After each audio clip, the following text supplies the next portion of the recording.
திரௌபதி யுத்த களத்தில் நீதி உபதேசிக்கப்படுகிறது, அறநெறிகள் சொல்லப்படுகின்றன. அப்படியா? யார் சொல்கிறார்கள்? பீஷ்மர் சொல்கிறார். பீஷ்ம பிதாமகர் உன்னுடைய கணவர்கள் ஐவருக்கும் அறநெறிகளை சொல்லிக் கொண்டிருக்கிறார். சரி, அதற்கென்ன இப்போது?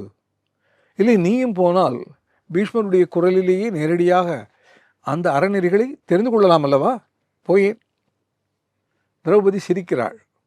நான் எதற்கு போக வேண்டும்? அறநெறிகளை சொல்லக்கூடிய தகுதி அவருக்கு இருக்கிறதா? முதலில் இவ்வளவு அறநெறிகளை என்று சொல்கிறாரே, அன்று துரியோதனனுடைய சபையில் துச்சாதனன் என்னுடைய துகிலை உரிய முற்பட்ட போது இவ்வளவு அறநெறிகளை இப்போது பேசுகிற இந்த வாய், பீஷ்மருடைய வாய், அப்போது என் மௌனம் காத்தது? அப்படிப்பட்டவருக்கு இந்த காலம் போகிற காலத்தில், உயிர் போகிற தருவாயில்தான் அறநெறிகள் நினைவுக்கு வருகிறதா என்ன என்று பாஞ்சாலி கேட்கிறாள். கண்ணன் யோசிக்கிறான், சிரித்தவாறே சொல்கிறான், இது ஒரு சரியான கேள்வி.